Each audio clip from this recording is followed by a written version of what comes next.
¿Qué pasaría si te dijera que el conflicto más peligroso del siglo XXI fue decidido una noche, en una tienda, por una mujer que simplemente ya no podía esperar más? No hubo ejércitos, no hubo tratados, no hubo líderes elegidos ni fronteras dibujadas en mapas. Solo una decisión, una que en ese momento pareció razonable, lógica incluso. Y esa decisión lleva 4000 años destruyendo el mundo. Hay una pregunta que casi nadie se hace cuando lee la historia de Abraham. ¿Qué se siente creer en lo imposible durante décadas sin ninguna prueba de que va a ocurrir? Abraham dejó todo: su ciudad, su familia, su seguridad. Partió desde Ur de los Caldeos, una ciudad próspera en lo que hoy es Irak, hacia una tierra que ni siquiera conocía, guiado por una voz y una promesa, que sería padre de una gran nación, que a través de él serían benditas todas las familias de la tierra. Una promesa enorme, colosal, casi ridícula si lo piensas bien, porque Sara, su esposa, era estéril. El texto bíblico no lo menciona de paso, lo subraya, lo pone antes del relato del viaje, como quien advierte al lector: presta atención a esto, porque va a importar mucho. Y entonces los años empezaron a pasar. 5, 10. El vientre de Sara seguía vacío. La promesa seguía suspendida en el aire. Abraham construía altares, Dios le hablaba, le mostraba las estrellas del cielo y le decía: así será tu descendencia. Y Abraham creía.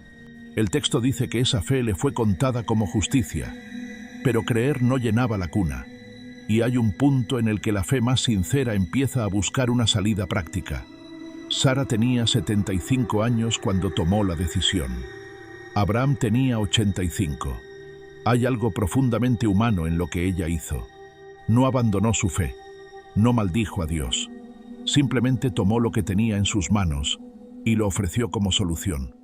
Tenía una sierva egipcia llamada Agar, y en el mundo antiguo existía una práctica cultural regulada incluso en los códigos legales de la época. Una esposa estéril podía ofrecer su sierva al marido, y el hijo nacido sería legalmente considerado hijo de la esposa. Sara lo propuso.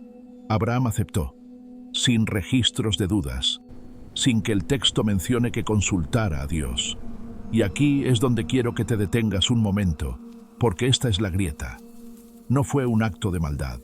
Fue un acto de impaciencia completamente comprensible, una solución humana para un problema que Dios había prometido resolver de forma divina.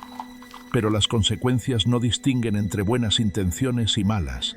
Agar concibió rápidamente, y algo cambió en sus ojos cuando lo supo. El texto lo dice sin rodeos. Empezó a mirar a Sara con desprecio, la sierva que llevaba en su vientre al heredero del hombre más importante de su mundo. No pudo, o no quiso, ocultar lo que sentía por la mujer que seguía sin poder tener hijos. ¿Puedes culparla? Era un ser humano que por primera vez tenía algo que su señora no tenía. Sara reaccionó con una dureza que el texto hebreo describe con una palabra muy específica, la misma que se usa después para describir la opresión de Egipto sobre Israel. Afligió a Agar, tanto que la sierva embarazada huyó sola al desierto. Piensa en eso, una mujer embarazada, sola, cruzando el desierto hacia Egipto. Era casi una sentencia de muerte. Y ahora viene algo que la mayoría de las personas pasa por alto.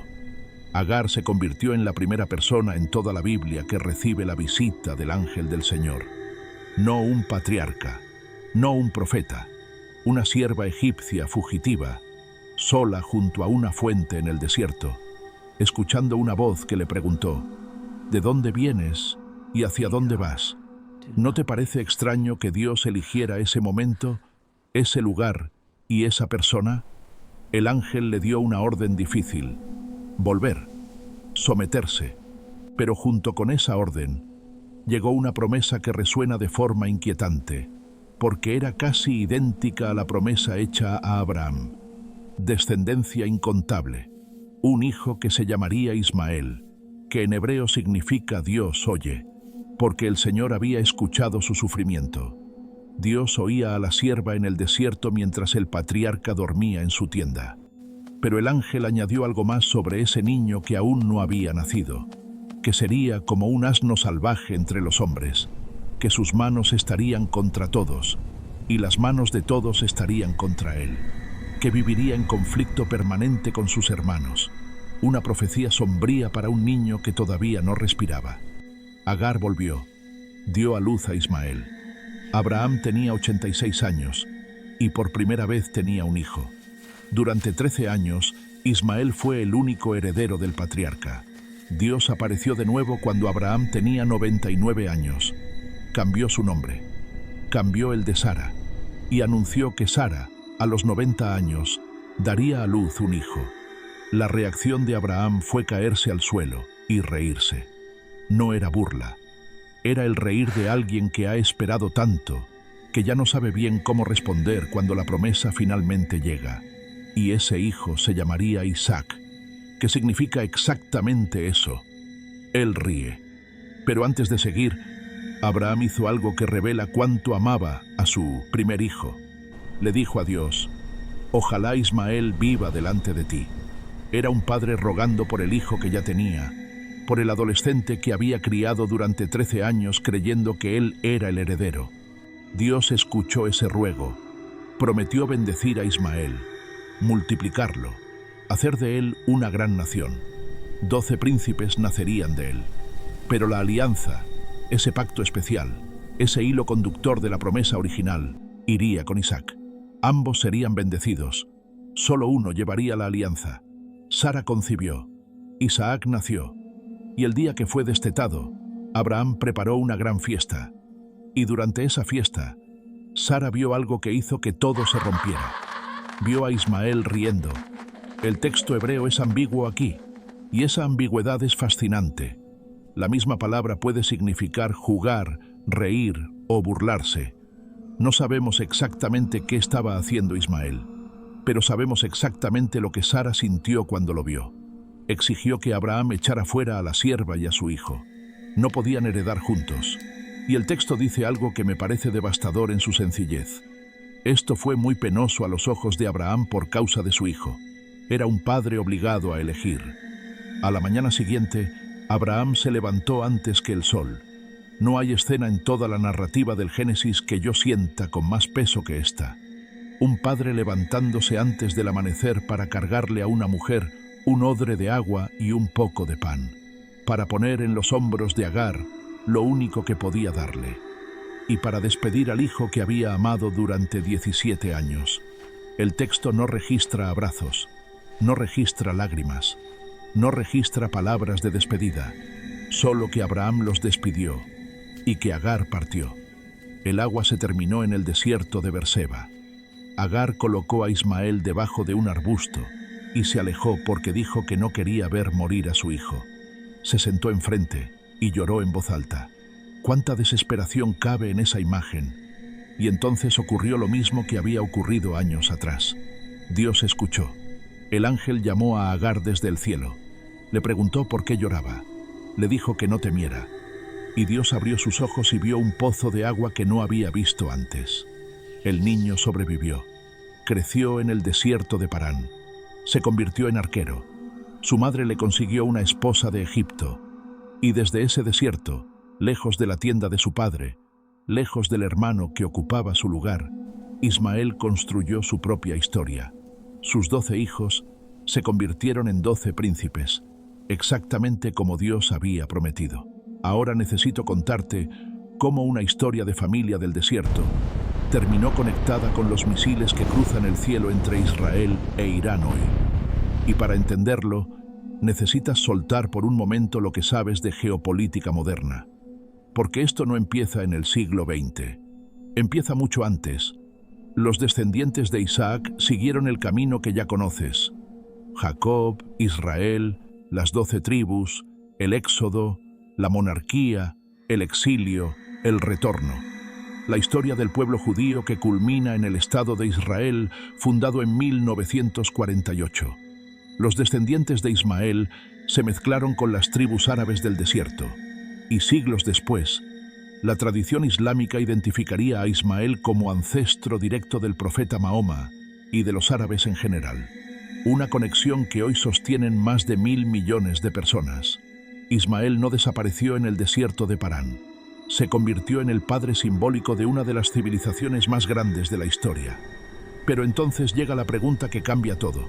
¿Por qué Irán? Irán no es árabe. Aquí está el nudo que casi nadie explica. Los persas, ancestros de los iraníes modernos, no descienden de Ismael. Son un pueblo indoeuropeo, étnicamente distinto de los semitas.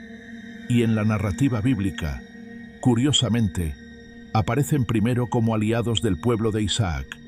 Fue Ciro el Grande, rey persa, quien en el año 539, antes de la era común, conquistó Babilonia y permitió que los judíos exiliados regresaran a Jerusalén y reconstruyeran su templo. El libro de Esdras registra su decreto con detalle, y el profeta Isaías llegó a llamarlo el ungido del Señor, un título que nunca antes se había dado a un rey extranjero. En ese momento de la historia, persas y judíos no eran enemigos, eran aliados. Entonces, ¿qué fracturó esa relación? La respuesta tiene un nombre: la conquista islámica. En el siglo VII de la era común, los ejércitos árabes musulmanes arrasaron el imperio persa sasánida en menos de 2 décadas. Una civilización que había sido zoroastriana por más de 1000 años, colapsó militarmente y se transformó culturalmente. Persia adoptó el Islam, y con esa adopción no solo cambió su religión, cambió su memoria histórica. Al convertirse en musulmanes, los persas heredaron también la narrativa islámica sobre los orígenes del mundo, una narrativa en la que Ismael ocupa un lugar central y sagrado. En la tradición islámica fue Ismael, no Isaac, quien acompañó a Abraham en la construcción de la Kaaba en la Meca. Fue Ismael el hijo que Abraham estuvo dispuesto a sacrificar. Ismael es el origen del linaje del profeta. ¿Ves lo que está pasando? Persia adoptó una historia en la que el hijo expulsado es el héroe, en la que la línea de Isaac no es la continuación de la promesa, sino una rama que tomó algo que no le correspondía. No era solo teología, era identidad, era pertenencia, era una reinterpretación completa de quién tiene derecho a qué. Y esa reinterpretación tardó siglos en convertirse en política, pero lo hizo. La Revolución Islámica de 1979 fue el momento en que todo cristalizó. Cuando el Ayatolá Jomeini tomó el poder en Irán, no solo cambió el gobierno del país, declaró que la nueva república tendría una misión religiosa y política que iba más allá de sus fronteras. Una de esas misiones era la causa palestina. Otra era la oposición directa al Estado de Israel, al que llamaban oficialmente el régimen sionista, negando incluso su legitimidad como nación. Irán comenzó a financiar a Hezbollah en el Líbano en los años 80. Después apoyó a Hamás en Gaza. Desarrolló un programa nuclear que Israel considera una amenaza existencial.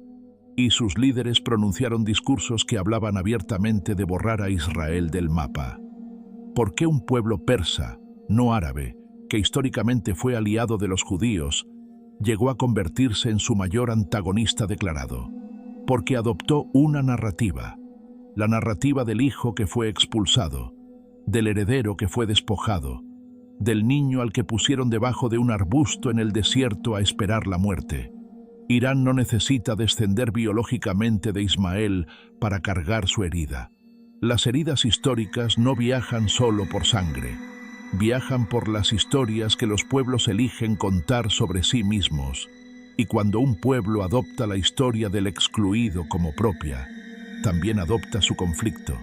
Por eso cuando hoy vemos a Irán financiando grupos armados en Gaza, en el Líbano, en Yemen, en Siria, formando lo que ellos mismos llaman el eje de resistencia contra Israel, no estamos viendo solo geopolítica del siglo XXI. Estamos viendo el eco de una expulsión al amanecer, de un niño llorando de sed en el desierto, de una fractura que nunca fue reparada y que cada generación hereda sin haberla pedido. 4000 años después, el hijo de la sierva y el hijo de la promesa siguen sin poder compartir el mismo territorio. Y el mundo entero sigue pagando el precio de aquella madrugada en el desierto. Hay una escena al final de la historia de Abraham que quiero que veas despacio. Cuando Abraham murió a los 175 años, el texto registra algo que sucedió solo una vez en toda la narrativa. Isaac e Ismael estaban juntos, los dos hermanos, separados por una expulsión, por décadas de distancia, por caminos completamente distintos, reunidos frente al cuerpo del Padre que ambos habían amado y por quien ambos habían sido amados. No hay registro de lo que se dijeron. Si se dijeron algo, solo dos hombres cumpliendo el deber de enterrar a su padre. Y después, silencio. Ese silencio es quizás la imagen más honesta de todo lo que vino después. No hubo reconciliación formal ni declaración de guerra. Solo dos mundos que se separaron sobre la misma tierra, cargando la misma herencia y construyendo historias distintas a partir de ella. Aquí está lo que más me perturba de esta historia. Nadie en ella era un villano. Sara no era malvada. Era una mujer que llevaba décadas esperando una promesa que su propio cuerpo parecía negar. Agar no era una intrigante. Era una sierva que por primera vez tenía algo propio. Abraham no era un cobarde. Era un padre dividido entre dos hijos, intentando obedecer lo que entendía como voluntad divina. Cada uno actuó desde su dolor, desde su miedo, desde su comprensible humanidad. Y aún así, el resultado fue una fractura de 4000 años. Las grandes tragedias históricas no siempre nacen de grandes maldades. A veces nacen de pequeñas decisiones razonables, tomadas en momentos de desesperación, que se encadenan unas con otras hasta producir consecuencias que nadie en el origen pudo imaginar. Cuando hoy vemos imágenes de conflicto entre israelíes e iraníes, estamos viendo el capítulo más reciente de algo que comenzó con una mujer mirando el vientre vacío de su vida y decidiendo que ya no podía esperar más. No lo resolvieron los ejércitos, no lo resolvieron los diplomáticos, no lo resolvieron 4000 años de historia, porque algunas heridas no buscan solución política, buscan algo más difícil, más antiguo, más esquivo, buscan ser reconocidas.